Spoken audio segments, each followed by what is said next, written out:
el Señor. Esta tarde vamos a estar meditando bajo un tema que dice: dale a Dios el lugar que merece. Amén. Dale a Dios el lugar que merece. Vamos a la carta a los Colosenses, puestos en pie. Leemos la palabra del Señor tal como es escrita, honrando a nuestro Dios, Padre, Hijo y Espíritu Santo. Colosenses capítulo 2, versículo 6 en adelante. Le pedimos ahí al hermano Polío que nos pusiera y que nos proyectara la versión NBI o nueva versión. ¿No está disponible? No, muy bien. Entonces hay una frase que cambia y que me gusta más en esta versión, pero vamos a leer en la que tenemos ahorita a la mano. Leemos honrando a nuestro Dios, Padre, Hijo y Espíritu Santo. Por tanto, de la manera que habéis recibido al Señor Jesucristo, ¿qué dice? Andad en Él, arraigados y sobreedificados en Él, y confirmados en la fe, así como habéis sido enseñados, abundando en acciones de gracias. Amén. Puede sentarse. Dale a Dios el lugar que merece. Lo que cambia en la otra versión es que cuando dice de la manera que habéis recibido al Señor Jesucristo, la otra versión lo que dice es de la manera que habéis recibido a Cristo como Señor, que es la traducción que se acerca más a la realidad. Y es más o menos lo que queremos recalcar en esta tarde.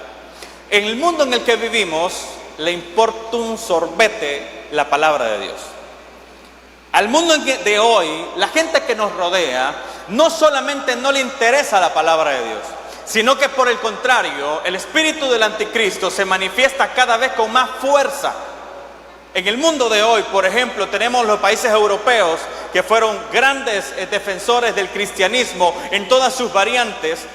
Ahora son dominados a través de sus líderes para una promoción del Islam en contra o en detrimento de la fe cristiana. En países como Canadá, por ejemplo, hay un ataque directo a la predicación del evangelio, precisamente sobre los temas que hablan de moral.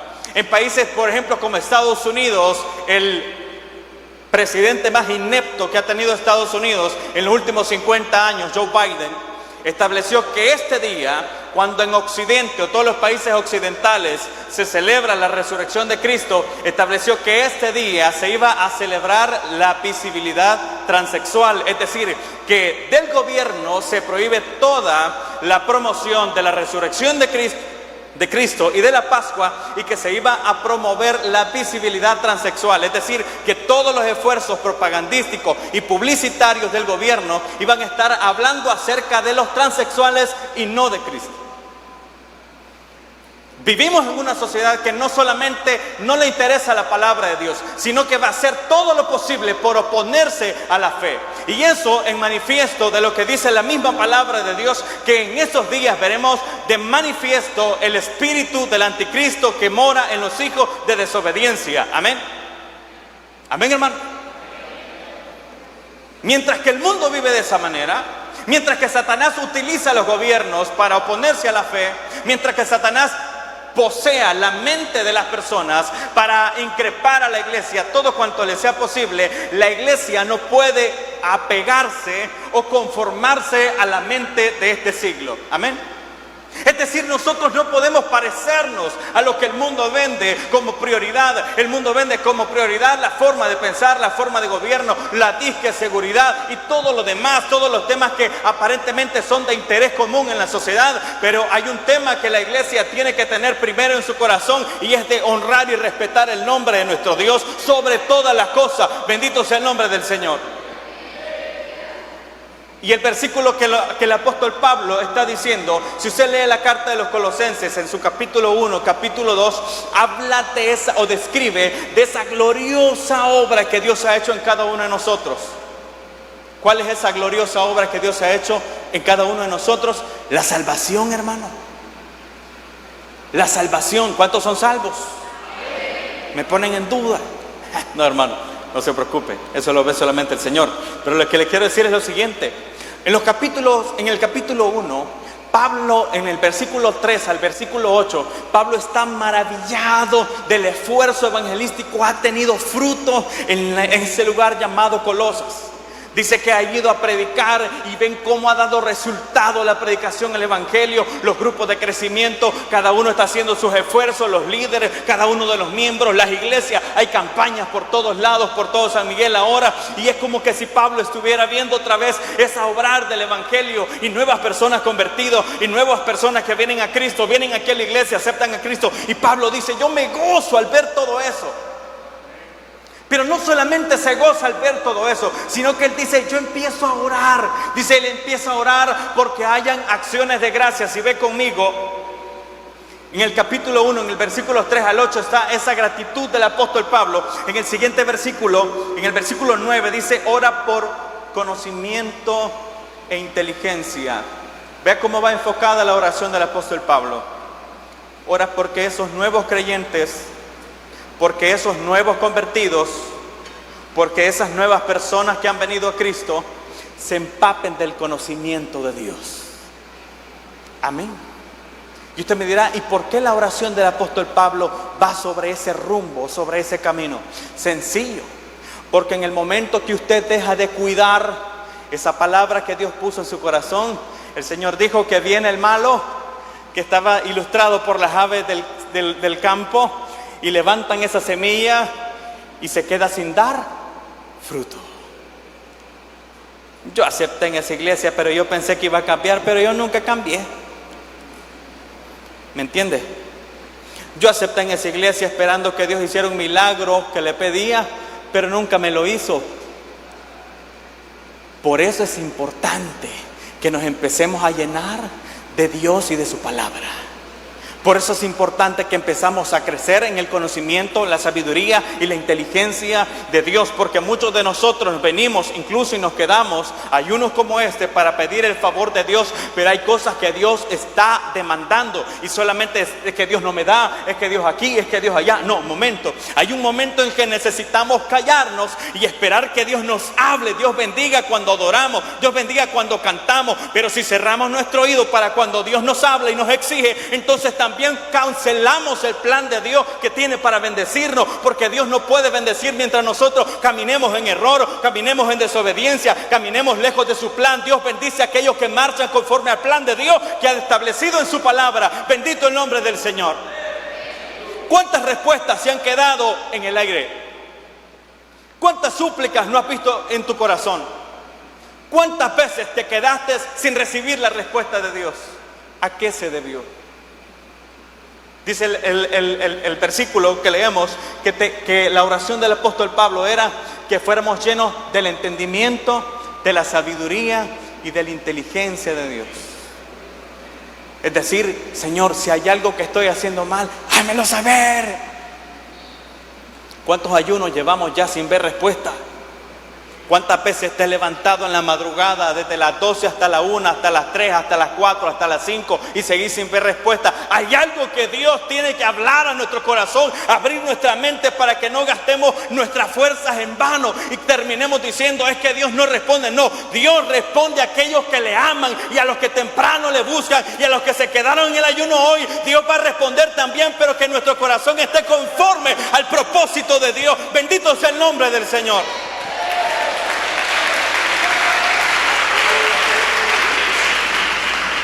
La otra de las oraciones del apóstol Pablo que está en el versículo 10 es para que andéis conforme a su voluntad, que es lo que más o menos acabo de decir.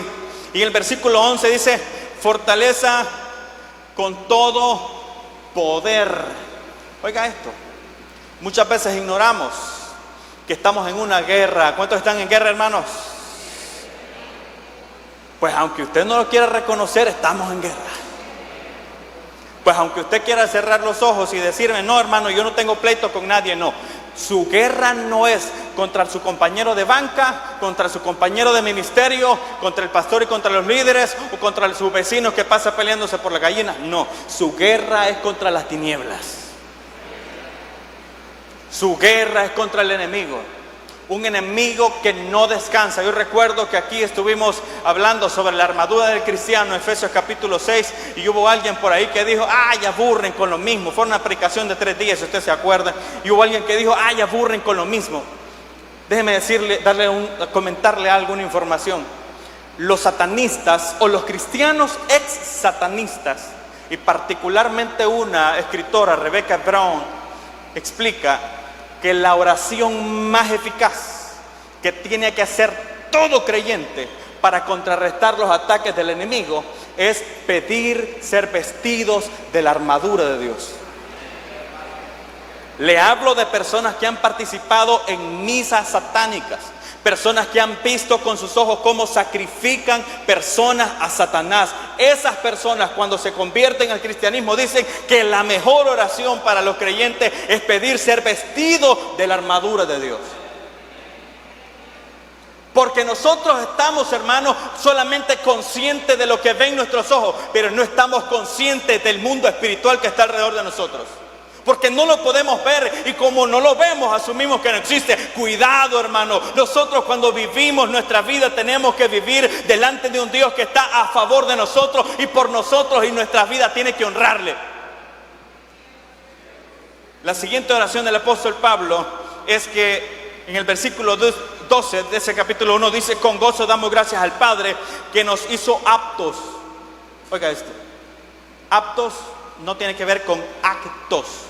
Aptos tiene que ver con aptitudes, disposición, estar dispuesto. Si yo tomo, por ejemplo, o si un alfarero, es decir, alguien que trabaja con el barro, va al campo, a la tierra, y toma un pedazo de tierra o de lodo y va a empezar a trabajar, esa tierra no está apta para trabajar.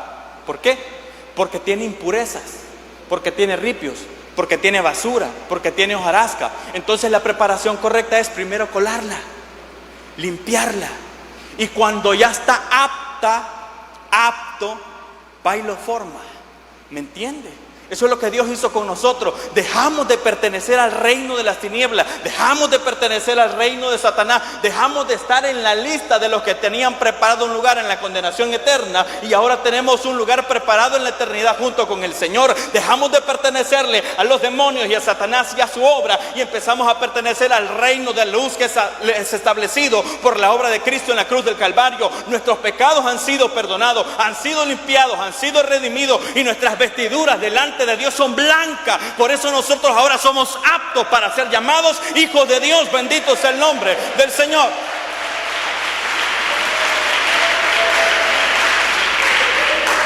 Y ahora que hemos sido aptos y hemos sido trasladados y hemos sido llamados hijos de Dios y hemos sido llamados redimidos, ¿cuál es el problema? El problema es la falta de identidad. Se nos olvida quiénes somos. Se nos olvida lo que somos. Yo no vengo aquí a replicarle o recriminarle o restregarle que usted anda aquí, que usted anda haciendo ya. No. Yo lo que le vengo a decir es que usted y yo hemos sido llamados hijos de Dios. En el mundo se escucha esa frase tan falsa como cualquier billete a 3 pesos. Todos somos hijos de Dios. Eso es falso. Completamente falso. Todos somos creación de Dios. No porque no hayamos sido, no porque las personas no sean hijas de Dios, no sean creación de Dios, no. Todos somos creación de Dios. Pero la palabra del Señor nos dice en San Juan 1:12 que aquellos que le recibieron, a los que creen en su nombre, les dio potestad de ser hechos hijos de Dios. Aquellos son hijos de Dios, los que reciben el nombre del Señor. Pero estos que reciben al Señor como Salvador, explicó algún teólogo por ahí, que nadie puede recibir al Señor como Salvador sin recibirlo como Señor. ¿Qué significa eso? Sin recibirlo como dueño. Él es nuestro dueño, amén. Y como Él es nuestro dueño, hemos de vivir vidas agradables a Él. ¿Qué ocurre cuando no lo hacemos? ¿Qué ocurre cuando eso no pasa? Y no le estoy hablando de inmoralidades únicamente. Estoy hablando que dejamos de desentendernos de su palabra, de aprender de su palabra, de conocer su palabra, y comenzamos a concentrarnos a vivir una vida cristiana como mejor me resulta o como mejor me parece. El problema de eso no es que Dios sea un irresponsable. No es que Dios no quiera contestar tus oraciones. No es que a Dios no le interesa tu vida personal, no es que a Dios no le interese en tus proyectos, no es que a Dios no le interese que seas sano, no es que a Dios no le interese nada de eso. Cuidado, Dios está dispuesto. Dios está dispuesto, dígalo conmigo, Dios está dispuesto, pero necesita mi compromiso. Necesita mi disposición. Necesita que yo le demuestre que estoy de acuerdo con su palabra, que estoy de acuerdo a buscarle. Y uno de los ejemplos más tristes de todo eso está allá en Isaías capítulo 5. Y usted recuerda muy bien aquel canto que cantaban los hermanos Chacón que decía: ahora cantaré por mi amado, él canta. De mi amado a su viña cantaré. No leamos el versículo, simplemente cantémoslo. Tenía mi amado una viña en un repuesto, lugar fértil. Habíala cercado y despedregado, ¿y qué más? Y plantado la de vides escogidas, y había edificado en medio de ella una torre, y había edificado también, dice, un lagar en ella. Usted examina que esas palabras tenían un exacto cumplimiento con el pueblo de Israel. Cuando habla de un lugar fértil o de una ladera fértil, en los primeros versículos, versículo 2 del capítulo 5 de Isaías, está refiriéndose a aquella promesa que Dios le dio cuando salieron de Egipto y le dijo: yo les voy a dar un lugar donde fluye leche y miel. Hasta el día de hoy, el país más próspero de Medio Oriente, de esa zona de África donde todo es desierto, es Israel. Una potencia económica en ese desierto es Israel. Una potencia armamentística en ese desierto es Israel. ¿Cumplió Dios su palabra? Claro que la cumplió.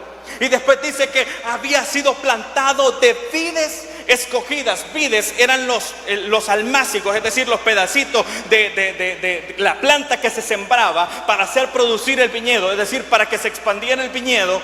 Y aquellas dice que eran vides escogidas. Usted revisa toda la historia desde Isaías hacia atrás.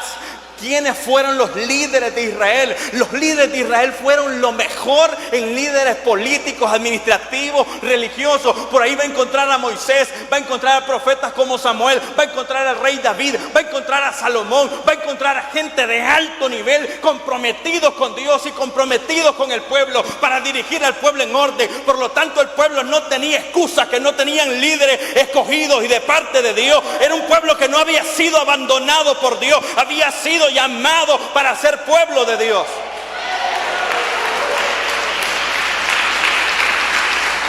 Vides escogidas, vides seleccionadas, los mejores líderes. Y después de eso dice, y después que la había cercado, la había preparado.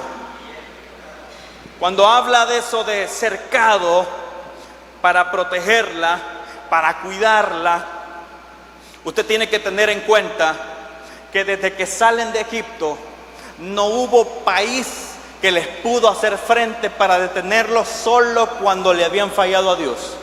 Amén. Los hizo poderosos contra sus enemigos. Todas las amenazas de alrededor fueron aniquiladas, destruidas, y solo caían cuando le daban la espalda a Dios. Y después de eso dice, y había edificado en medio de ella una torre. ¿Sabe para qué funcionaba esa torre en el viñedo?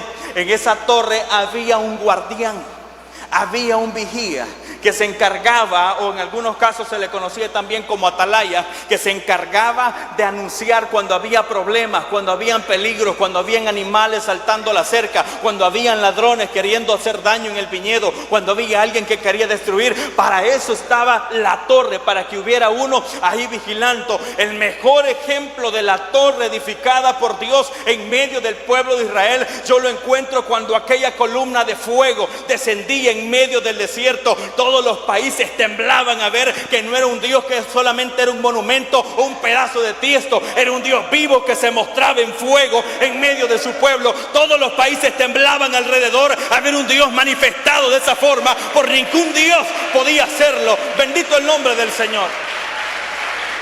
No hubo ni un solo Dios que pudiera repetir la hazaña que hacía Dios en medio de Israel.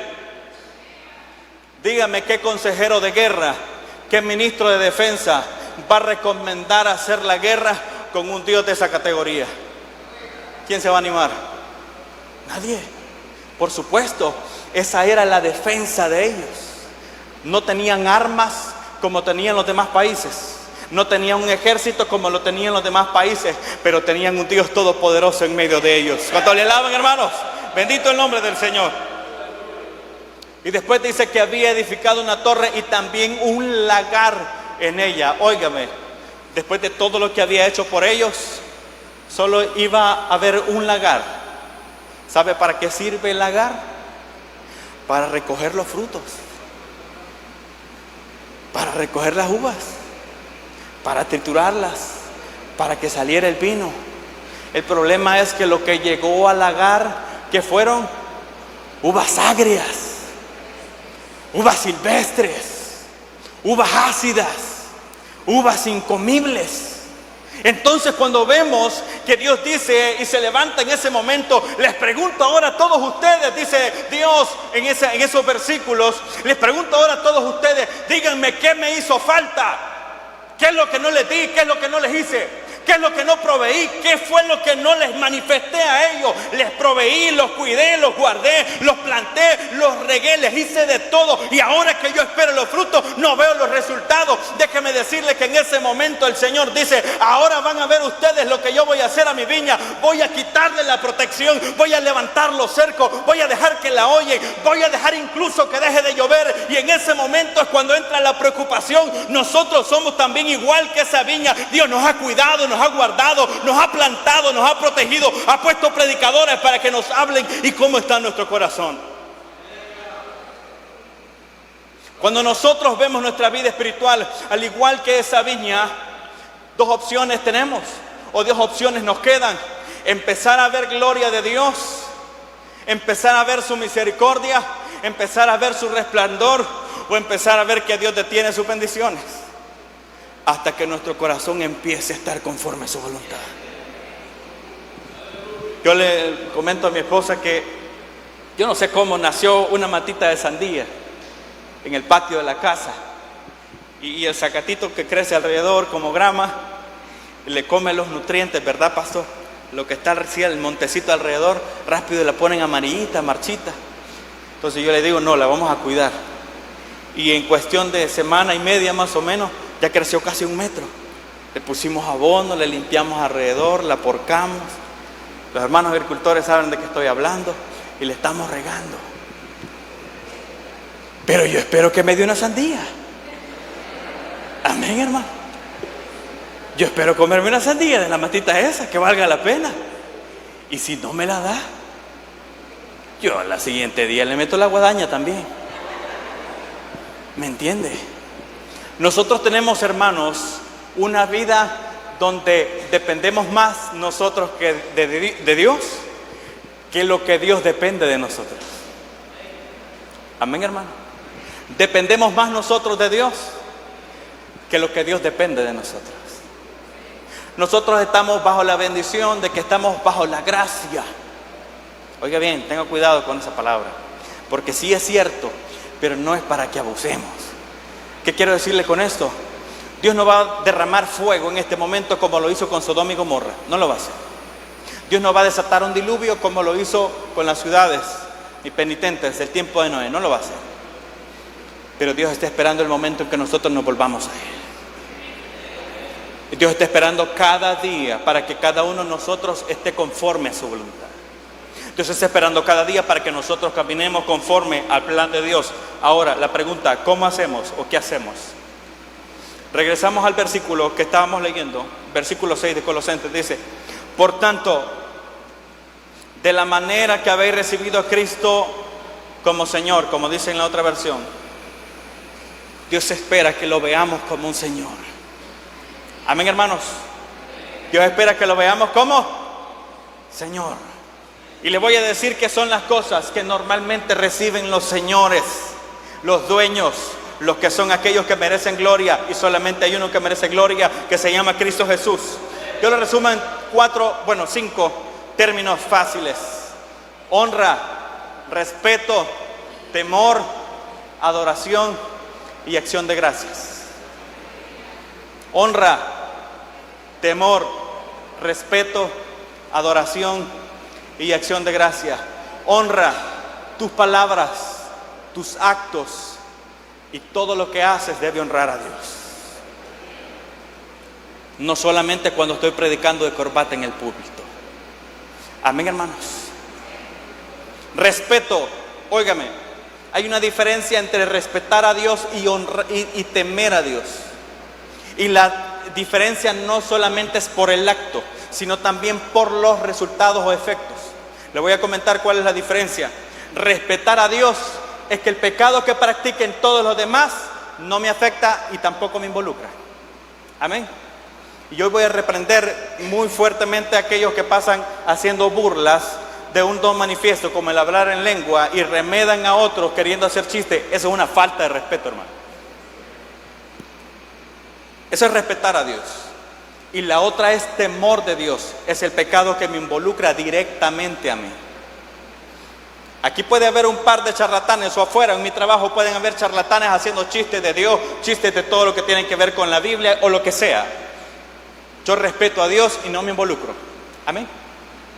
Pero también yo me puedo hallar tentado a serle infiel a mi esposa, a hacer diferentes tipos de pecados morales, espirituales, religiosos, litúrgicos, de lo que sea. Y ese pecado que solo yo estoy involucrado es respaldado por el temor de Dios. Amén. Yo no ocupo una bandada para pecar.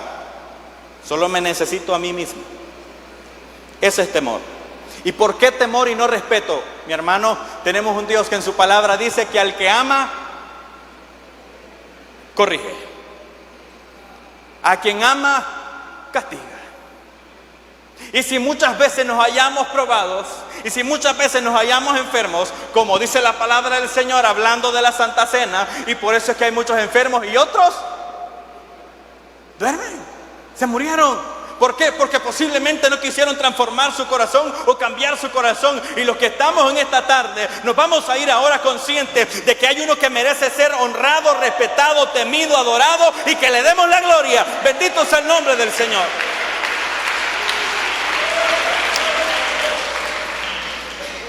La pregunta es, ¿cómo logramos eso? Sencillo, ahí mismo dice la palabra del Señor. Paso número 1, andad en Él. A los que han recibido a Cristo como Señor, anden en Él. Conforme a su palabra, conforme a su voluntad. Hermano, si hay uno de los problemas grandes que tenemos hoy como iglesia, es que cuando le hablamos de ore, hermano, busque de Dios y lea la Biblia, piensan que es un cliché. O sea, ya estamos hartos de oír lo mismo. Hermano, ¿y cómo se va a crecer, hermano? Si yo le dejo de echar agua a la matita de sandías, no me voy a comer. Dios, provéeme la fuente de ingreso, provee, sustenta a mi familia y dame la oportunidad de servirte. Esa es la forma correcta, pero solo crecemos de esa forma cuando nos arraigamos a Cristo, cuando confiamos en Él, cuando esperamos en sus promesas y queremos ver su gloria manifestada en nuestra vida. Bendito sea el nombre del Señor. Dice, y confirmados en la fe, así como habéis sido enseñados, abundando, ¿con qué? Con acciones de gracias. Decíamos este viernes que estábamos en la reunión, nuestra hermana Arely y los hermanos que llegaron de la San Francisco, esta frase, a mí me sorprende y le doy gloria a Dios por esos hermanos que le dan gracias a Dios antes de ver la respuesta a su oración. Yo sí les digo, me quito el sombrero y les digo, bendito Dios por su fe. Empiezan a decirle, gracias Señor porque tú lo vas a hacer. Amén. Gracias Señor porque esto está en tus manos, que se va a hacer conforme a tu voluntad. Eso es lo que dice la palabra del Señor, dándole a Dios las gracias. No solamente por lo que ella hizo, hermano, sino también por todo aquello que va a hacer por nosotros. ¿Cuántos se quieren ir ya? Pónganse en pie.